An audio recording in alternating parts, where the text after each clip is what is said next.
Hello and welcome to 20. What is the show called? I've forgotten what the show's called. 24 panels Wow. per second. 24 panels per second. This is the TV and movie, comic book TV and movie podcast for the Comic Crush. It's been a few weeks since we've done one of these, Liz. It's all just vanishing. I'm too old now. I'm too old. I've just turned 51, which means I am now only allowed to celebrate birthdays every 5 years. And it's clearly affecting Yeah, I know. the You're clockwork a upstairs. little body, your old age. Getting foggy. It's happening.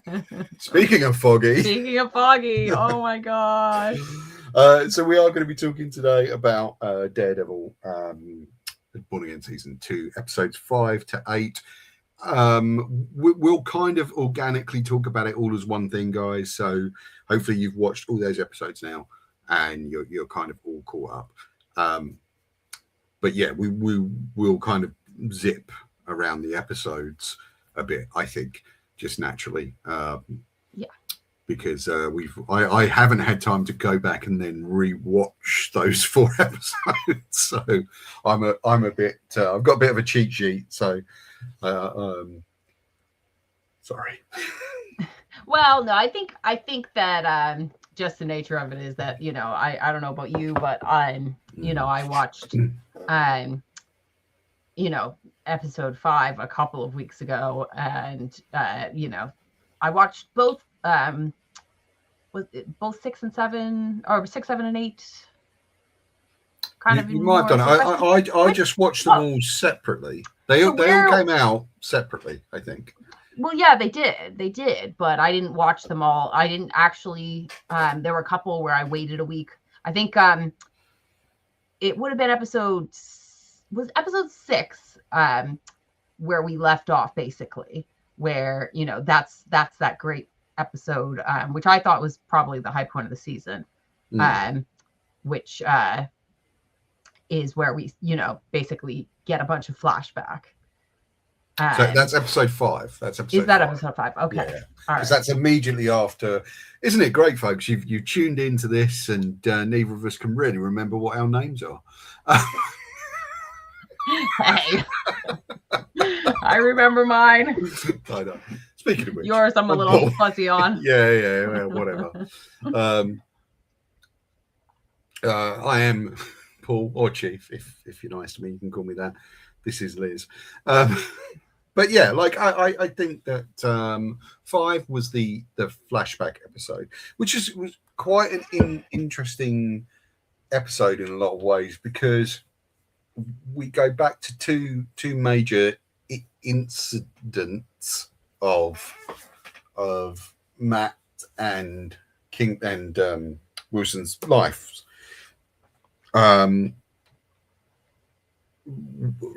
With the Kingpin, we're looking at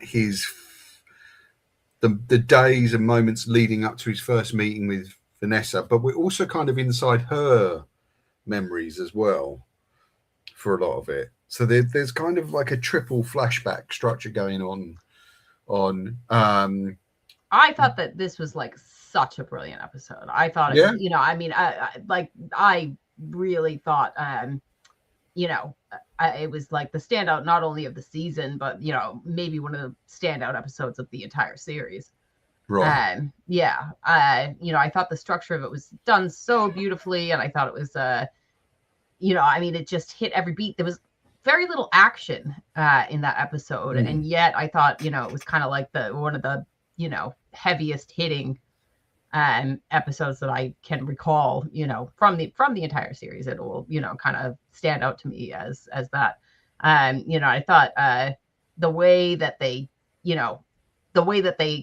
kind of seamlessly went back and forth, between the past and present, and made these like kind of eloquent points, about all these characters and doing so, and why they're doing what they're doing, and how they wound up there. I just thought it was, just so lovely. And I was, just emotionally destroyed at the end of it, I see. You've got a lot more sympathy and compassion for shitty people than I have. Because, well, oh yeah, I mean, I really think that I think, you know, they're you know, I mean, Fisk and Vanessa are both like, you know, I mean, they're bad people, but like they're nuanced bad people. They're, you know, people that you can find empathy with, you know, and that you can find, you know, I mean, which is what makes them such brilliant characters. I mean, I liked the kind of forward momentum of Matt's story, making a decision about whether or not he should save Bullseye against, you know, Bullseye's best wishes. He wanted to be left to die because he saw it as a kind of balancing out of him and Foggy.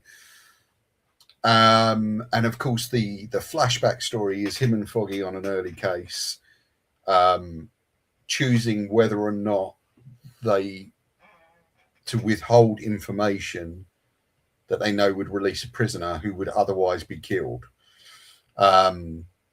by the Kingpin, which also kind of makes it a sort of proto meeting between Matt and Fisk as well. They just don't know it, and I quite liked that. I thought there were so many layers to it. I thought that's, you know, I mean, you know, which again, you know, every character, you know, they found a way to kind of to introduce and also further their story. Like, you know, you know, you get the introduction of Buck, you know, in that episode through Wesley, you know, who was like his then right-hand man. And, you know, seeing that character again was, you know, it was like really, you know, surprising and like, you know, this little treat, you know, and you know, and you get that side story with Daniel and Buck, you know, that kind of foreshadows what ends up happening later. You know, so I mean, how they kind of fit all of this into one episode, I just thought was so clever. It was really nicely structured, and of course, you also have a forward momentum story with Buck and Daniel, who are heading out to Albany for unknown reasons.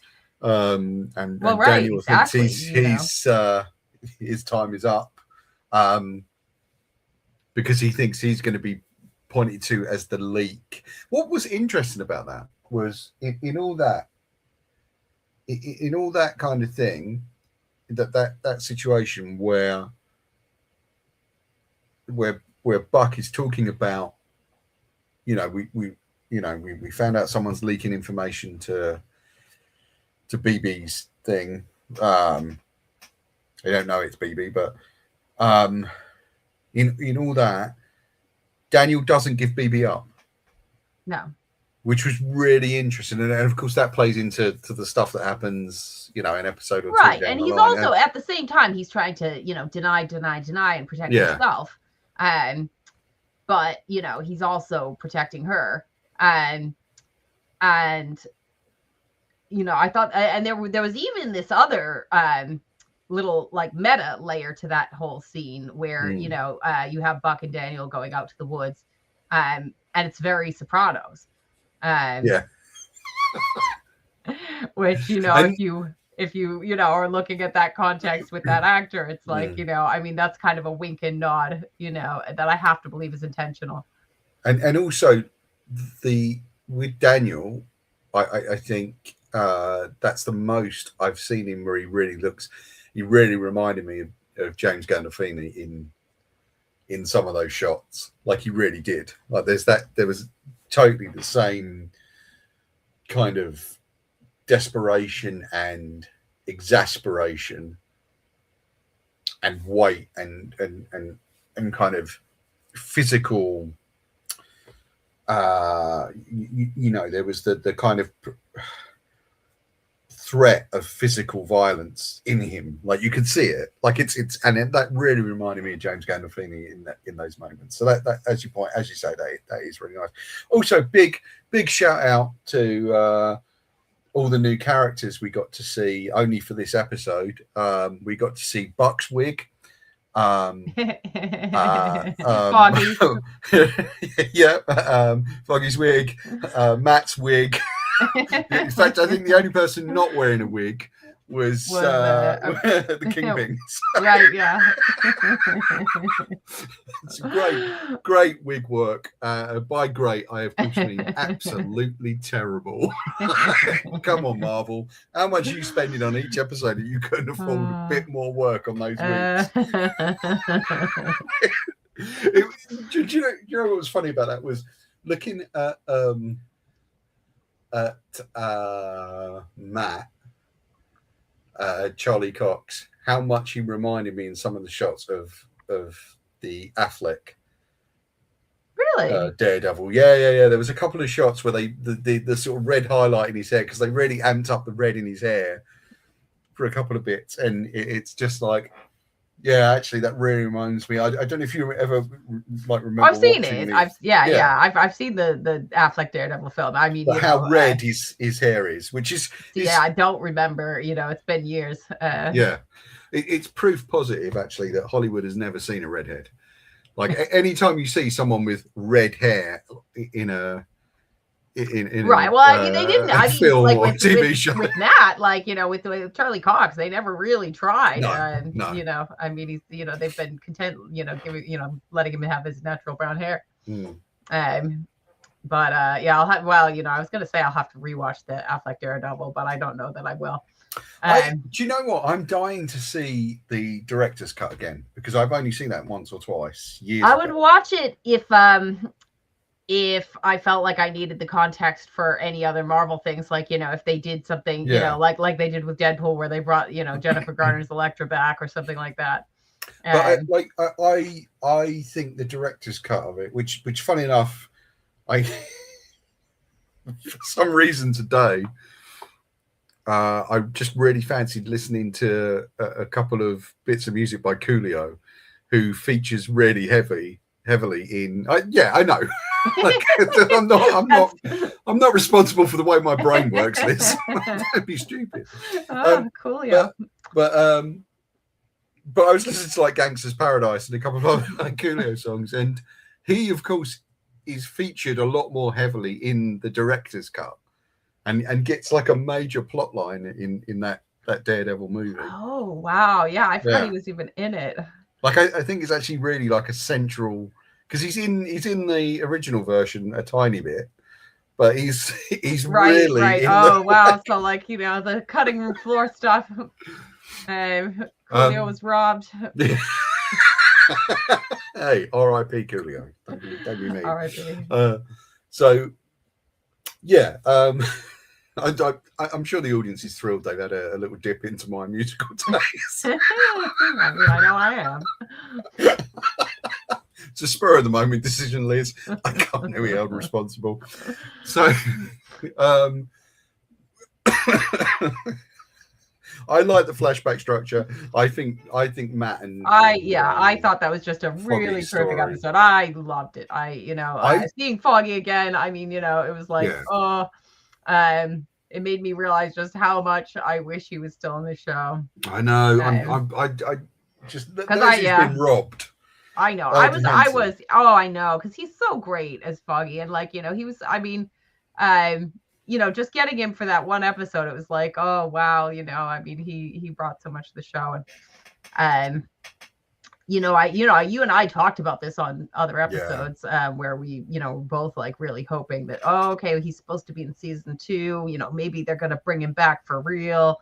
And obviously that ended up not being the case, which is really, it was all very bittersweet, but I loved seeing him for that episode. Yeah. And I like the way their story played into what was going on. Yeah. In the present of the story. But I think the Vanessa Wilson one was kind of a bit stranger and a bit more kind of loose, even though it later does sort of come into context. I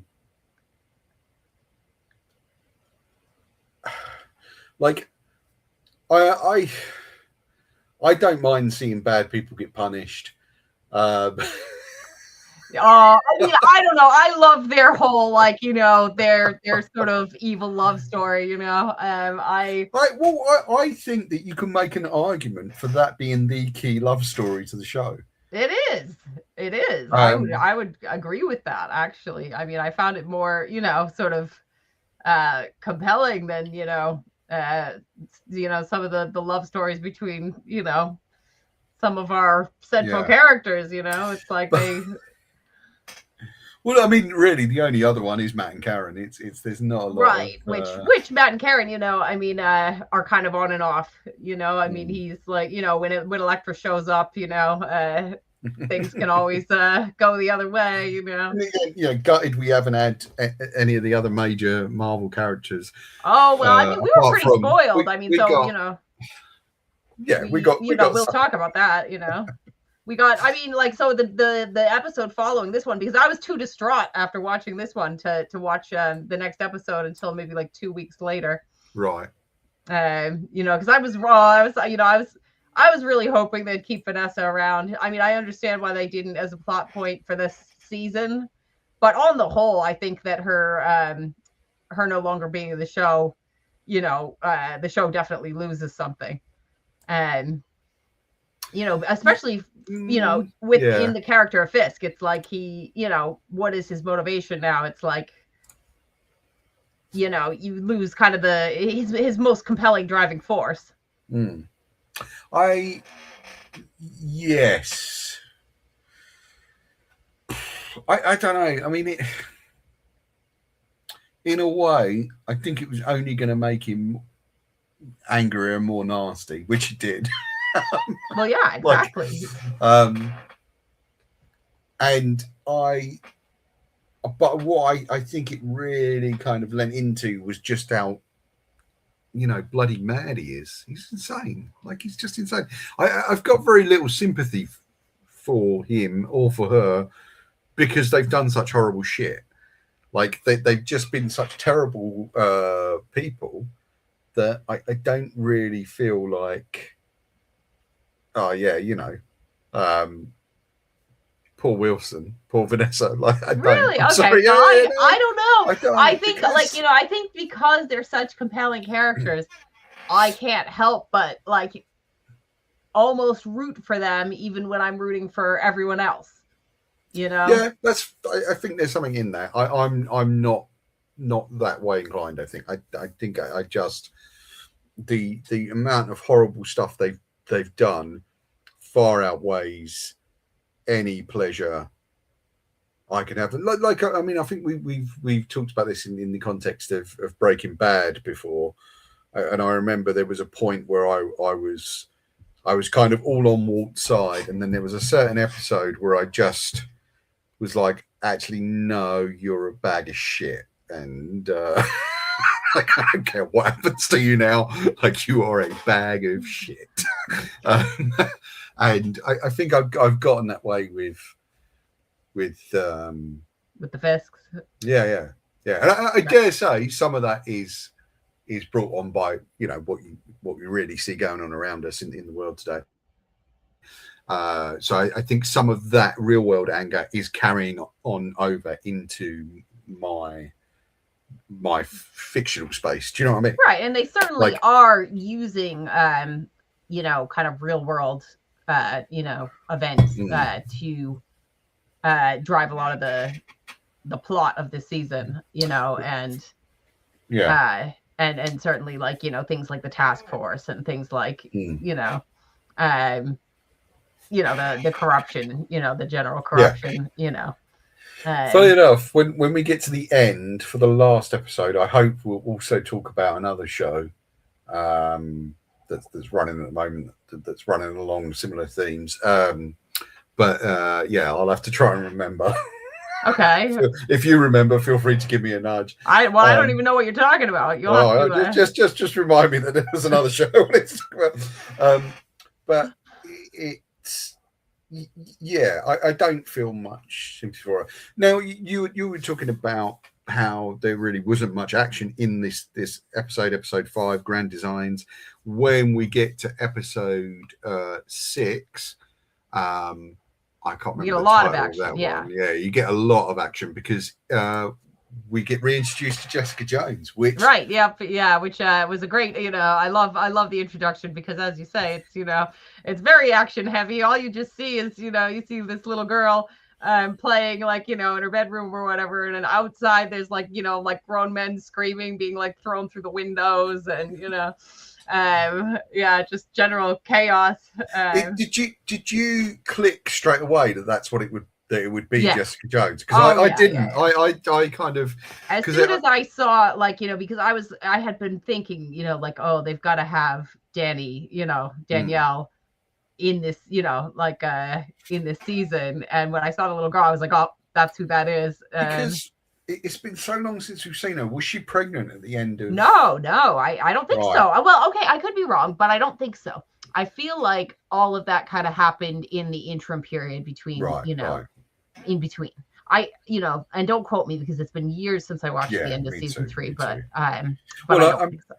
I'm sure actually there would have been some bleed out into season 2 of Luke Cage then, because I think had his girlfriend been pregnant, I don't think he would have been doing half the things he got up to. No. I really like that reintroduction for her, and also we get clued into the fact that she's occasionally losing her powers.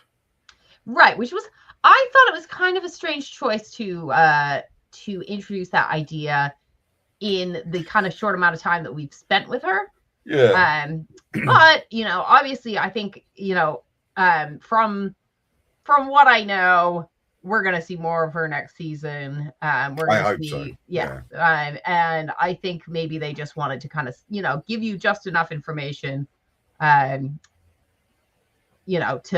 kind of know what her plot line is gonna roll into next season. So I have to assume that this sort of like starting of her powers, is gonna play into whatever happens next. And also we get a second raid on the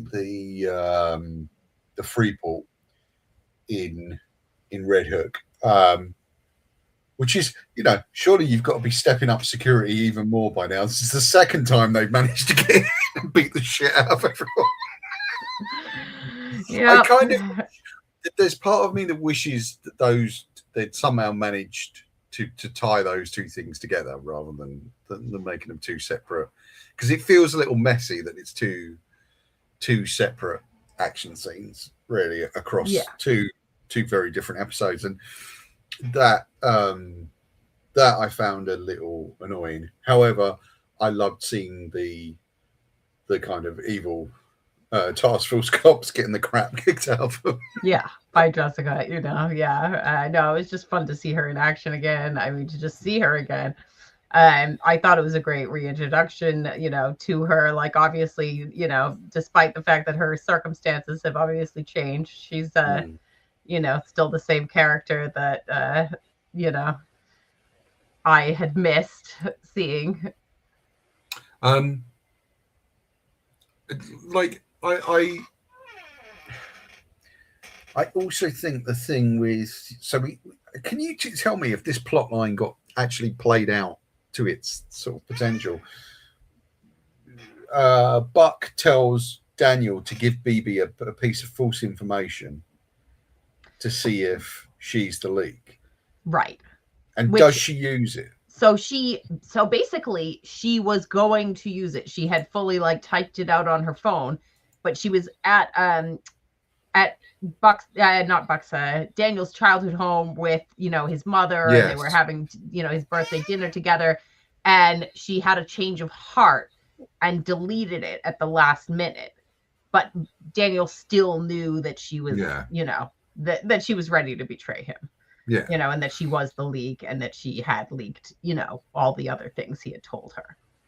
Well, I think in her mind, because you have that moment where they almost kiss, and I think that's genuine. I think that in her own way, she's managed to completely separate those two kind of identities. Right. I think that she feels committed to, to her, her journalistic life, you know, to the point where she's willing to, you know, betray confidences if it means that she is, you know, not necessarily for her own acclaim, for what she believes is, you know, just and right. Well, I think to her mind, she's not betraying Daniel; she's betraying Fisk, and that's fine. But as a result, I mean, you know, Daniel pays the price. Yeah. I mean, I don't know. It was a big episode in terms of betrayals. You also have the kind of ongoing argument between Matt and Karen about Bullseye. Like, she's happy to kill him, and he stops her from killing him, which I was quite kind of surprised at. Not surprised at him stopping her, but surprised at her actually, like, she was ready to kill him. I mean, Karen, like, you know, you have to remember, you know, her ideals, you know, are sometimes, you know, more in line with Frank Castle. Yeah. You know, a lot of those conversations between Karen and Frank, you know, were because, you know, she was not necessarily in agreement with all the things that he did, but she certainly had more empathy for it. You know, it was less black and white to her than it is, you know, to Matt. And also because I think she's already crossed that line with Wesley, she's more capable of going, oh, actually, no, I can do this. It is kind of easier to do this. And again, like we talked about this, I think, yeah, like I think sometimes with comics, I understand like the illusion of change and how you've kind of got to keep everything the same, but not. I think it's actually surprising that they don't have like the Punisher be like more of a kind of Deus Ex Frank and just bang, and take out some of the more, you know, the mid-range villains. It would be easier to kill Fisk, and absolutely at this point, I think they've crossed into the arena where it only makes sense to kill him. It only makes sense to kill him. It doesn't make sense to keep him alive and let him keep doing the things. And I understand Matt's need for, oh no, we've got to see him tried in a court. Yeah. And all that. But actually you don't. Like it's got to the point where he's simply too dangerous and become too all-encompassing and too powerful for that to really, really work out. But Matt's morals would not allow for, you know. No. And of course we see that play out over the next two episodes. And we've seen him play out. We've seen him throw himself bodily in front of Fisk and take a bullet for him. Madness. Like absolute madness. But yeah, and I like the fact that we kind of get that huge thing at the end where you've got the testimonies of all the people who were held prisoner at Red Hook being projected onto to City Hall, and I liked the kind of feel of that.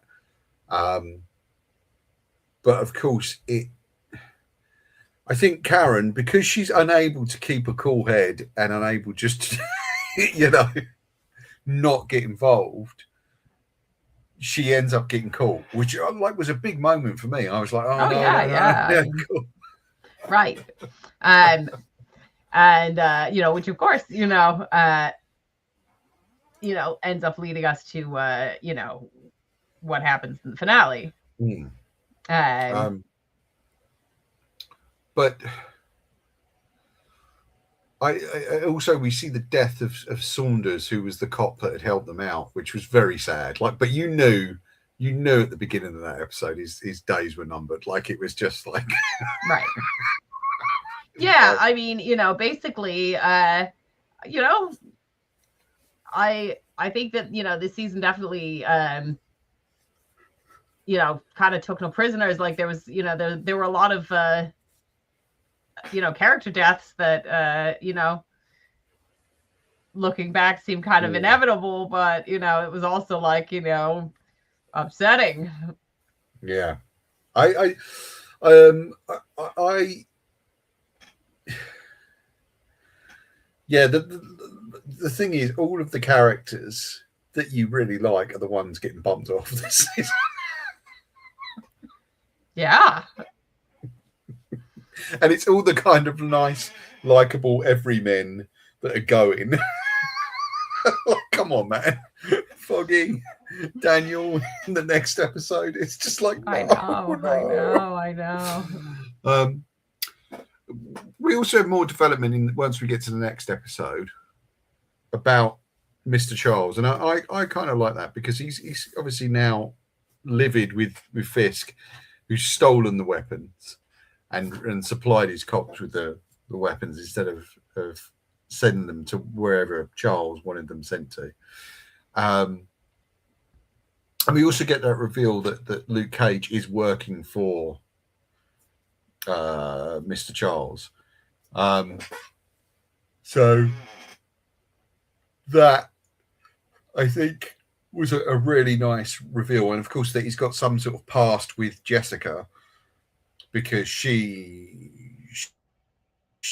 gets the information from him about the senator that Fisk is planning to kill. Yeah, it starts getting really kind of that, like, you know, Luke was doing whatever he was doing, you know, in place of Jessica. Like, you know, he says something to the effect of like, oh, you know, he's out there doing this so you don't have to. Yeah, and it's they don't tell you any of what it is or where or, you know, it's all kept pretty, you know. Well, I think there's a reason for that. Right, I believe it. Yeah, I'm sure. Yeah. And that is in as much as you know how every Marvel character, everyone appearing in a Marvel comic has to have a name. Did you know this? They have to be a named character in Marvel. So even some of the background characters that you just see walking through, if they have a line in a Marvel comic and a piece of dialogue, they have to have a name and a bio, mostly for copyright reasons. Okay. And I think, which is really, really hedging your bets as a company.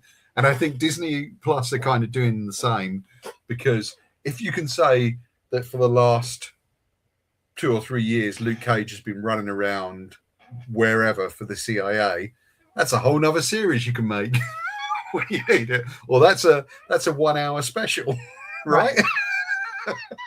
So I think they're kind of just hedging their bets that at some point they can bring Luke Cage back in this sort of series. And we can find out what he was doing for you know, however long for the CIA. Which would be good. I mean, Mr. Charles is certainly a character I'd like to see come back. Yeah, I mean, and I mean, I guess we'll touch upon it later, but like they do call him something else in this episode too, which, you know, I thought was kind of interesting. Not in this episode, in the finale. Do they? I can't remember what that was. In when you last see him in one of the final scenes of the finale, he's on a plane with Bullseye. Yeah. And they're heading, you know, off who knows where, and he's referred to as Mr. You know, the flight attendant calls him Mr. Robertson, which is strange because obviously there is an established, you know, Marvel character, you know, Robbie Robertson, which has, you know, nothing to do with, you know. So I think it was just it seems strange though that, like, you know, whatever random name he would have made up would be related to another known Marvel character. Yeah, that is strange.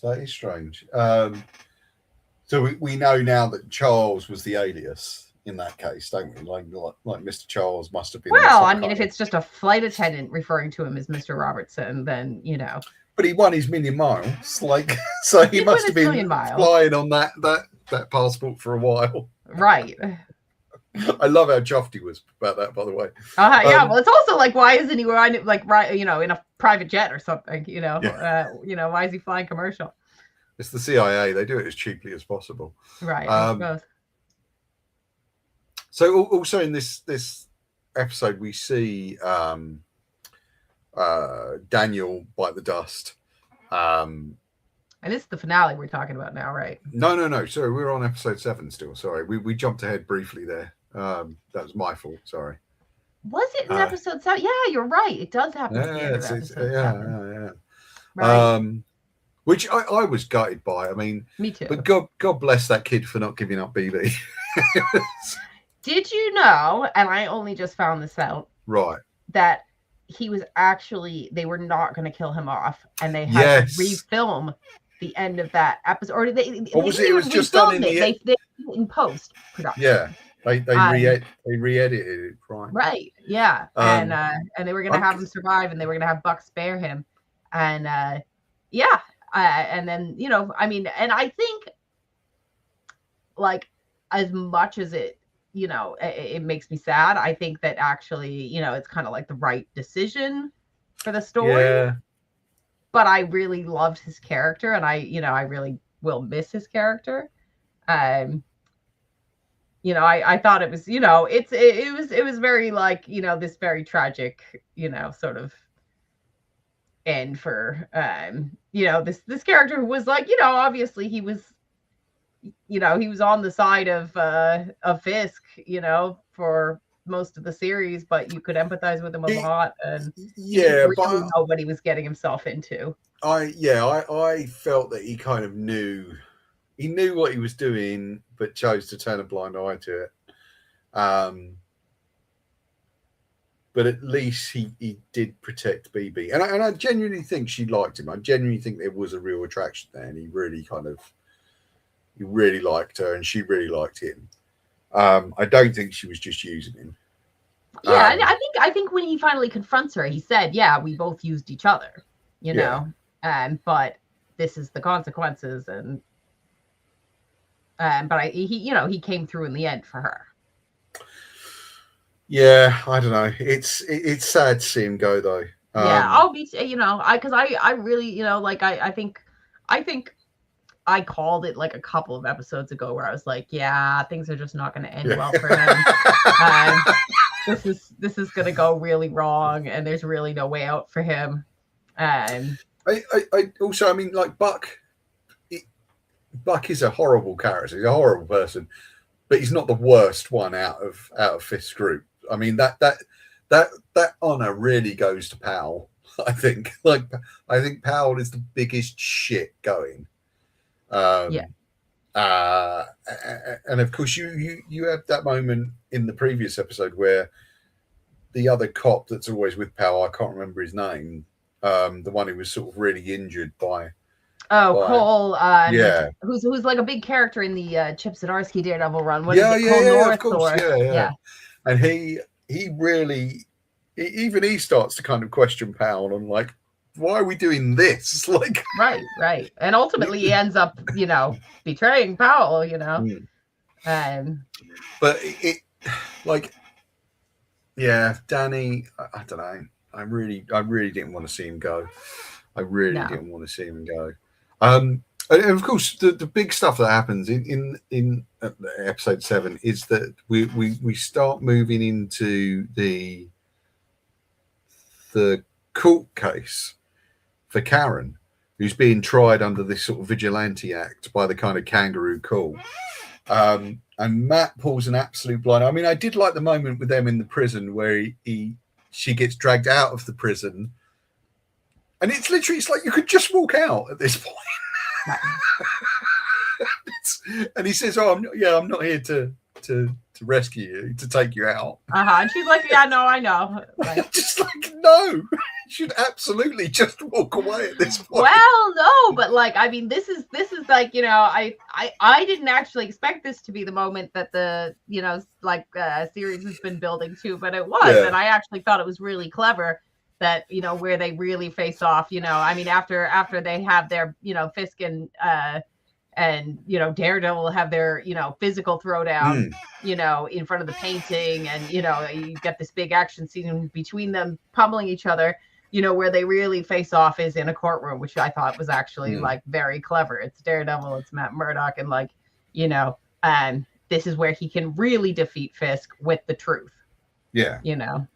And also I like the fact that in that fight scene he offers him a deal and just says, "You leave New York and I leave New York," and then it's done.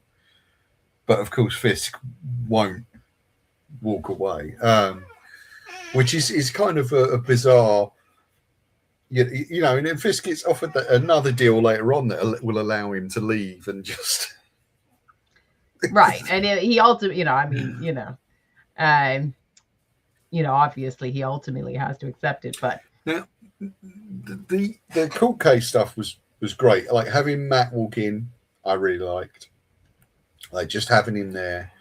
At this point, does what's her name, Duffy, know that he's Kirsten. Daredevil? I don't. Yeah. Well, she didn't until he, revealed it in the middle of the court case, which was a great move. Did you know that was coming? Once you get I don't know. I think like I didn't know whether it was going to come or not, but like I think the idea crossed my mind. But I think when Fisk started threatening him, like when he knew that Matt could hear him and nobody else could, like, I was like, that's when I was like, he's gonna like blow the whistle on himself, and that's how he's gonna beat Fisk.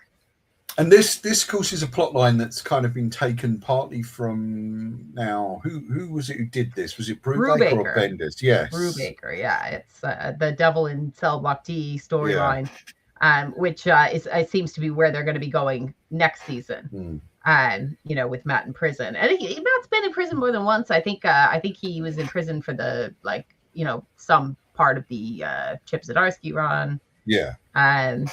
But yeah, the Brubaker one is I think what they're channeling, and which also is a storyline where Foggy gets killed. So they've kind of used parts of it already, and where it's like the death of Foggy, and Matt blames himself, and he basically denounces being Daredevil, and in that storyline, Foggy comes back. Just saying.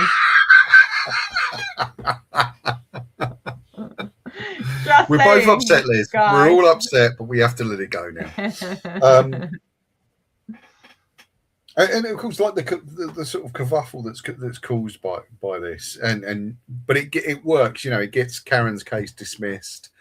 They've already had one assassination attempt on Karen and Matt in the parking garage in the previous episode. I'm kind of curious to see where they go. Sorry, is there anything you want to talk about within this last episode anymore? Sorry, I'm kind of jumping ahead a bit.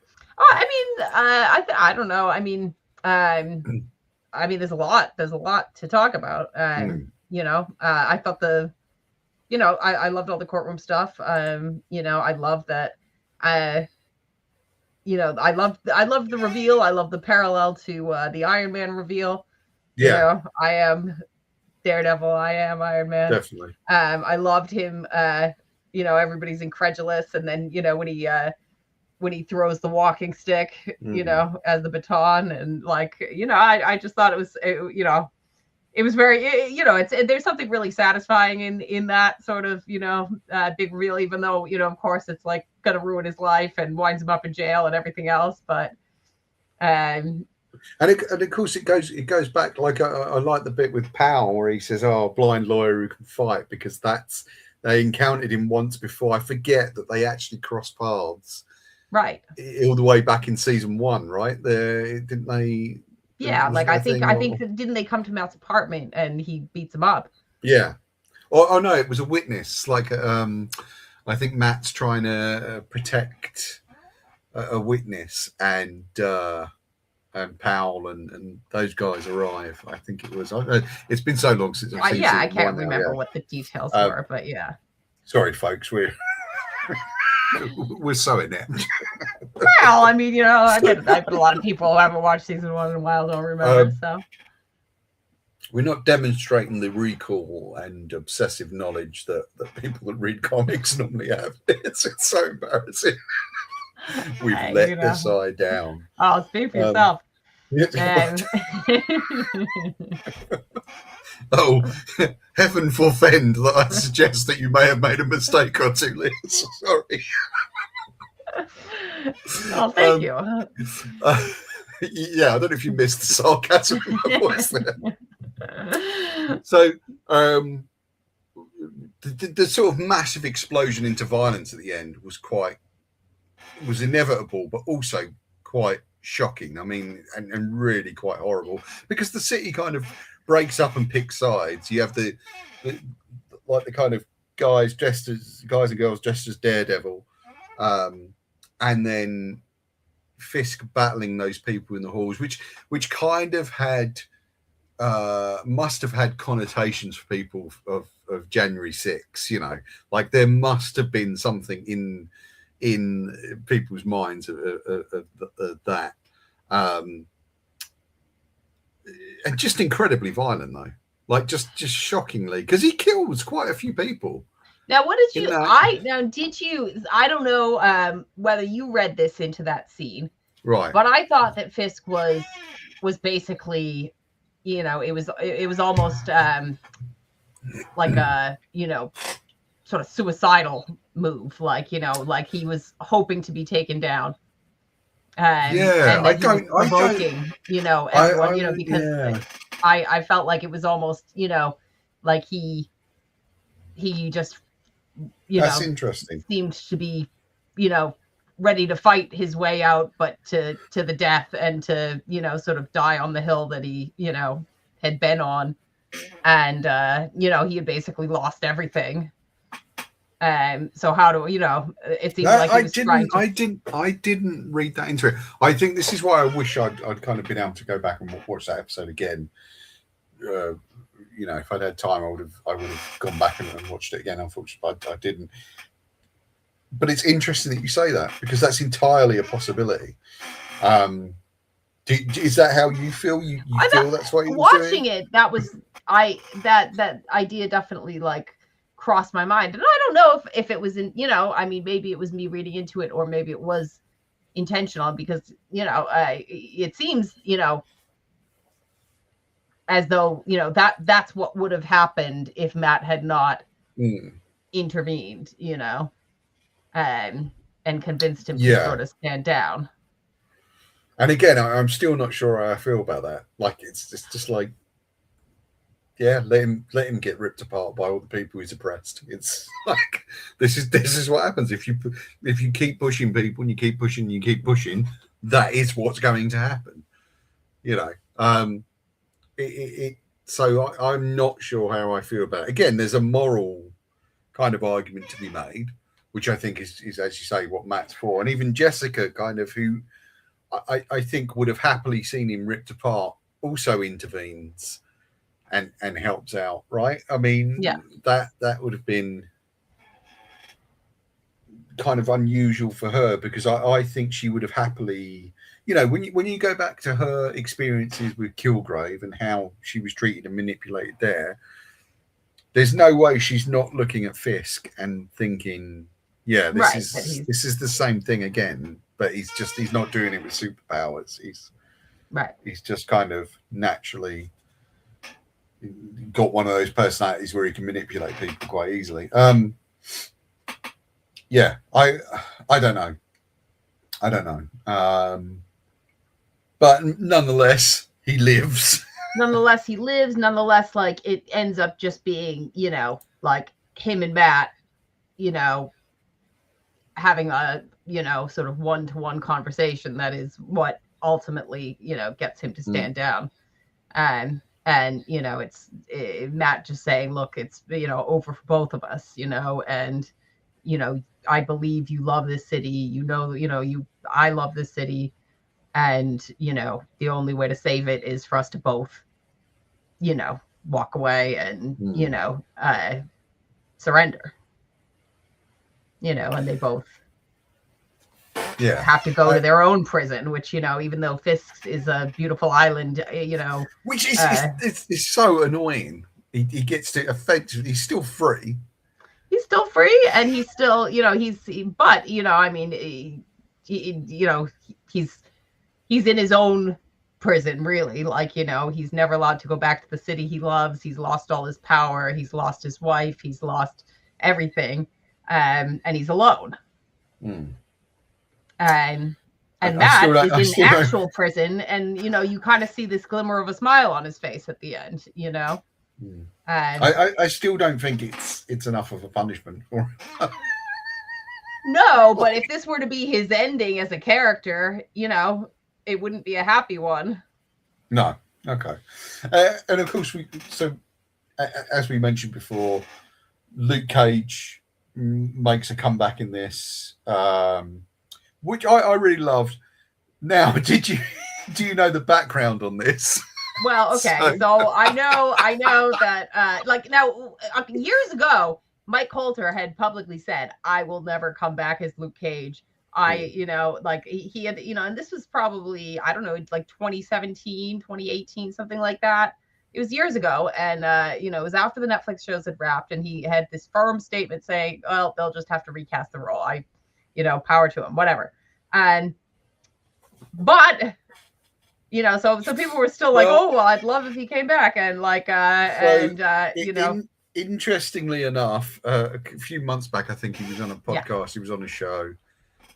I think it might have even been Michael Rosenbaum's show. Yeah. And he said, "Well, we've had conversations about me coming back."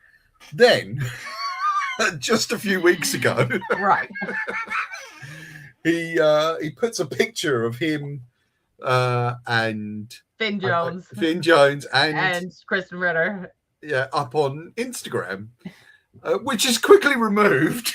But I think he left it up on some places. So I guess it was inevitable. Now that is for Daredevil season 3. Which is we'll get to it in a second, I hope.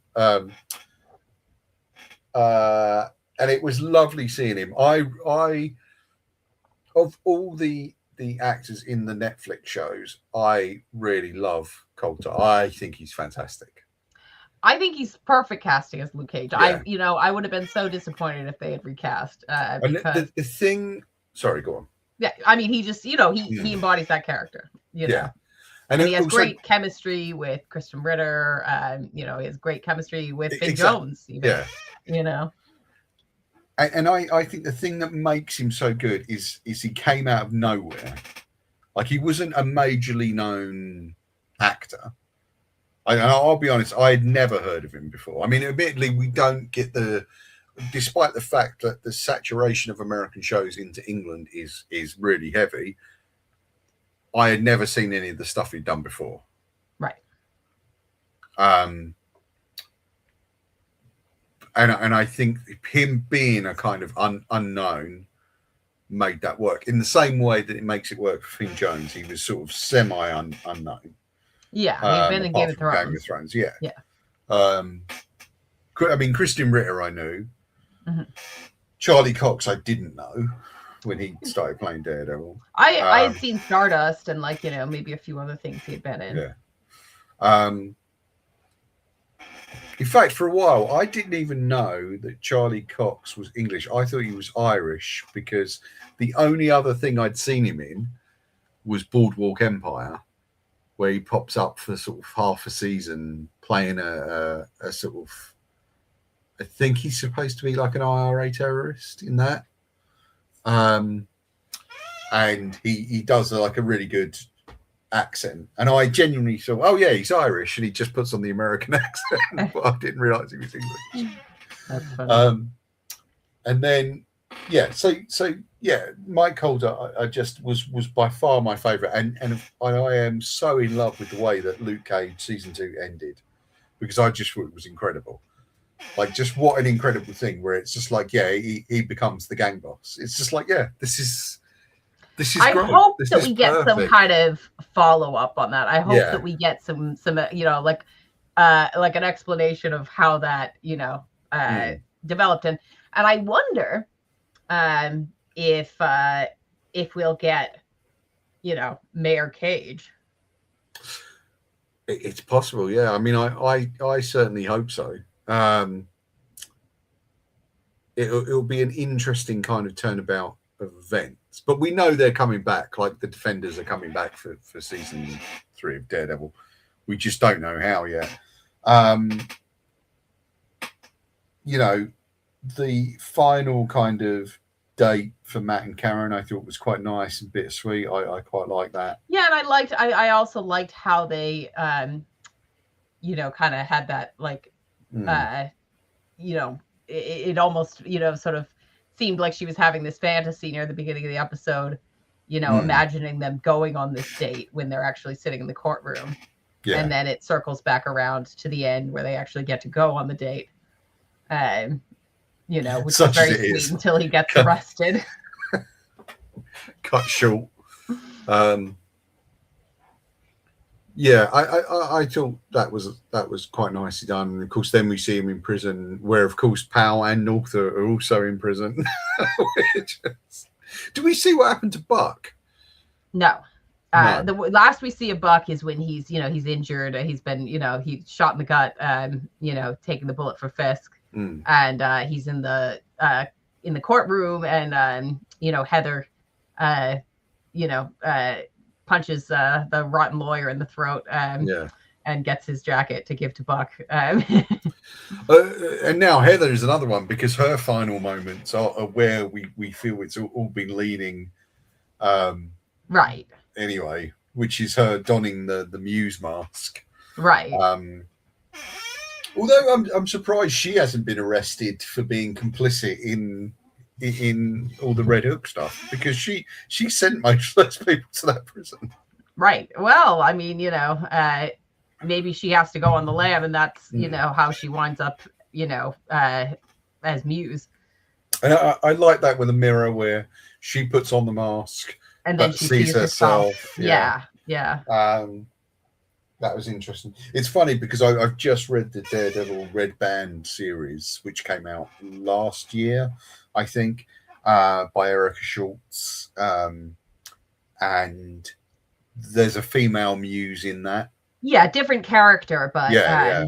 And of course, a slightly more a bizarre kind of Muse climbing his way out of hell to sort of take over this sort of young student's body. I'll be interested to see, but we knew you and I mean, that's the thing. Like, they that's spent the whole way it's going. Season foreshadowing it, and I think I even thought at the end of last season that's probably where her character was going to go. Right. I didn't know where her character was going to go, to be honest, but I think it was a bit it was quite obvious once you get into this second season. And as you say, Charles and Mr. Charles or Mr. Robinson on the plane with Bullseye. Yeah, I didn't. I thought Bullseye was really enjoyable this season. I have to say, he really was a lot of fun to watch, and I think the character, the actors kind of really come into the role, and I feel like they really know what they're doing with him, and in a way that I didn't really feel in season 3. I never thought he did a bad job in the role, but I think that they fleshed out his character to the point where I feel like I get him as a character much more. Yeah. I think it's incredibly well done. And of course, his whole thing of taking the spot of the sniper who was supposed to kill. Who was supposed to literally, shoot Matt. But under the guise of being Bullseye, so that he could be blamed for it. It was really funny watching him actually show up, and call the other guy a poser. Someone pointed out what a great match he'd be for the vigilante in from the Peacemaker series. Oh, right. Just the two of them going, it's not our fault. We're the good guys. But yeah, I mean, overall, I really like where it was left. Do you want to talk about season 3 a bit? I mean, yeah, we can conjecture. I mean, I know as much as, as anybody else, which is, basically nothing. I've seen the picture of basically the Defenders characters who we know are going to be in it. And so there have been some other pictures floating around. Okay. Of Fisk. We know Fisk's going to be in it. Okay, so he's obviously come back off his island. A very different Fisk. Really? Looking a lot slimmer. with a big grey beard. Yeah, looking very different. Okay, Um, is it a mellowed up Fisk? Like, what's going on? Because obviously, I think Vincent D'Onofrio is probably happy to not have to wear the, like the bodysuit. Yeah. That he wears. Is it a bodysuit? I assume he was putting on the weight, right? Oh wow. No. I think he did in the first series of Daredevil. I think he may have actually put on the weight, but I think at this point he's been wearing a bodysuit. Yeah. Because he always looks. You're right, because he always looks incredibly lean when you see him in behind the scenes stuff and interviews and things. And also he is getting on, like he's in his 60s now, right? I think. Yeah. So I think it would be a little much to ask for him to, gain and lose all that weight. Yeah. But he looks great, and it's an interesting kind of look for the character, and I hope they really run with it. I do hope we get to see more of Bullseye. Yep. And there have been rumors that that Elektra could show up. I would love to see Elektra. And it'd be interesting to see if that's a recast. They seem pretty on it about not recasting. Well, yeah, I think that the closest they came was that they were going to recast Vanessa, and then due to the actress having another obligation. But I think Vincent D'Onofrio was really adamant that it be her. But yeah, I don't think that they would recast Elektra. I would, I think I would be very disappointed if they did. Yeah. I think that everybody just wants to see that original cast back. Yeah, definitely. And then maybe we will get Foggy in season 3. Maybe we'll be back in. Crossed, I'm not giving up. This is comics. People come back from the dead all the time. Justice for Eldon Henson. Yeah, I know. Elektra's already done it. But yeah, one thing I wanted to bring up was I'm watching this in conjunction with, because it's been playing on the same days, so I had to kind of double bill it with The Boys.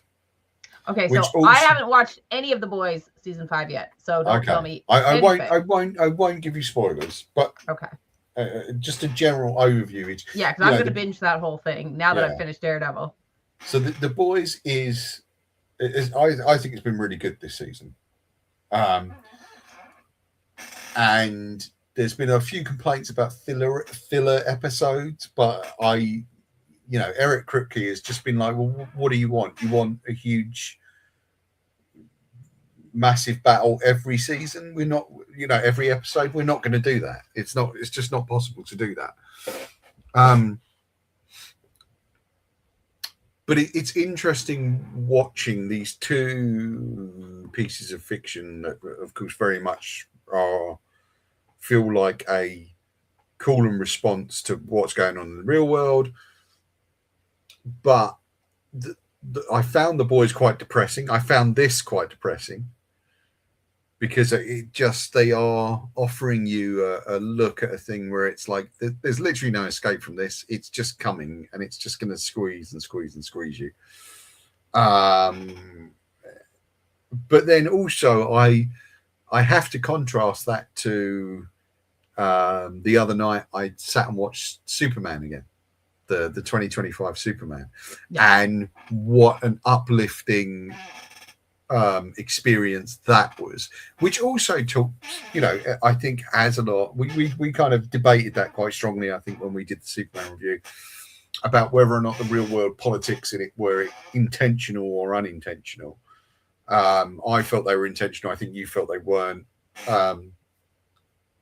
And again, not looking to rehab that debate again, but it was just interesting watching all these things in a very short space of time together has been quite an interesting experience on a moral and emotional level for me, anyway. And I just, I don't know. There's just not really a massive point I'm trying to make here. I'm just kind of saying, I think after you watch those shows, after you watch Daredevil, after you watch The Boys, do treat yourself to watching something that's a bit more uplifting, regardless of how The Boys ends, because we don't know how it's going to end. There has been some hint that it's not going to end well. I mean, would you expect it to? I don't think I would. I think I know what I want for the ending of The Boys, which is something we all want. But I really think, do remember to go and cleanse your palate. Do remember to go outside and enjoy the sunshine, and just try and uplift yourself, because these things can be quite heavy. I think like I've been going back and forth watching Daredevil with what show that you recommended to me, which was Never Have I Ever, which is exactly the sort of thing to cleanse your palate, where it's like so feel good and just like just this like sweet show, that's sort of teen comedy. Complete palate cleanser. Yeah, a great show. Well, definitely worth watching. And funny enough, the actress from the actress that plays Davy in Never Have I Ever is in this season of The Boys.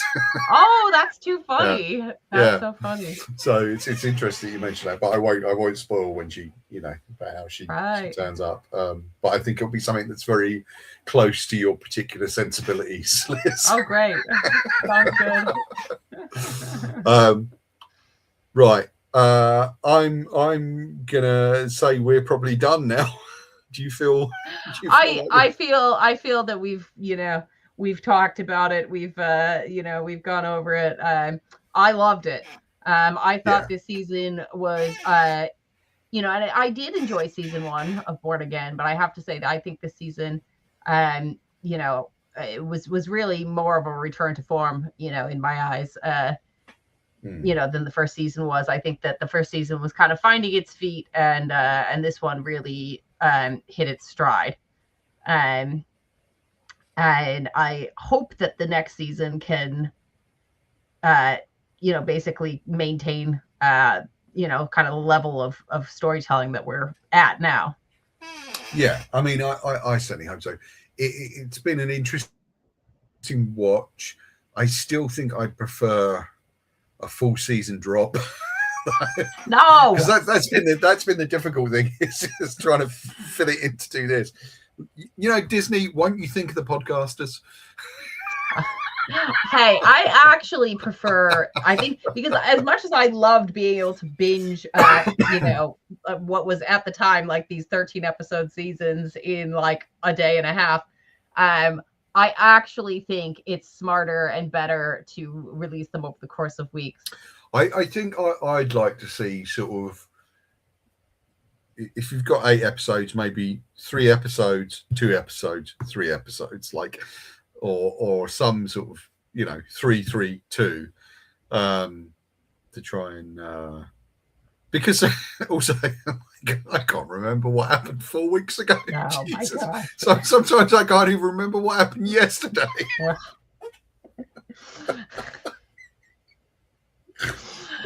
Oh boy, well that's it's age, Liz. It's age. It sounds like a you problem. Yeah, exactly. You'll get there. Don't worry. It'll happen to you. And I'll be here laughing my ass off when it does. Because I'll be like, yep, told you. This is exactly what it was going to be like. You won't remember. Anyway, you told me. Hold on. Hold on a minute. I'm sorry, Liz. Actually, I've known you for long enough now that there's been plenty of times when you've forgotten things that happened 5 minutes ago.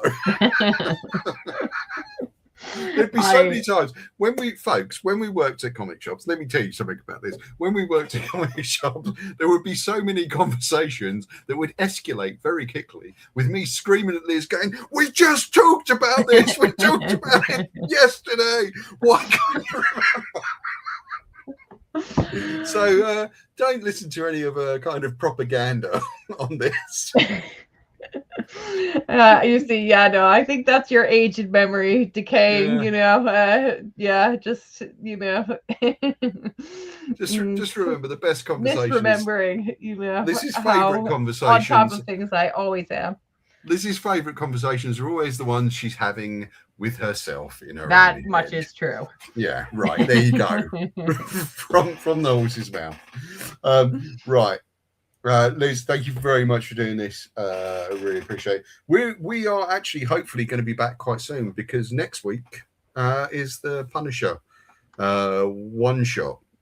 Yeah, one last kill. So I'm can't hoping, wait. I am actually hoping we'll be back talking to each other again next weekend for that, because I think that's on 12th of May. Yeah. So we'll get to talk about it on the Saturday, and hopefully, folks, you'll be seeing it on this episode on the following Sunday. So, thank you for tuning in. Thank you for everyone who's listening on Spotify or Apple, or who's watching on YouTube. We really appreciate it. Do give us a like, share, and subscribe on whatever platform you're watching on. Check out the Comic Crush for reviews and articles and trailers and all that kind of malarkey. And do check out the Comic Crush shops if you're in the UK. There is a ton of back issues, over 1,000 back issues and sets in those shops, and it's growing all the time. So give that a look. There's bound to be some Daredevil comics in there somewhere. But yeah, really appreciate you all tuning in and listening to us confusedly babble on about a show that we watched just yesterday. It's been fun. Liz, thank you very much. Goodbye, folks. Bye.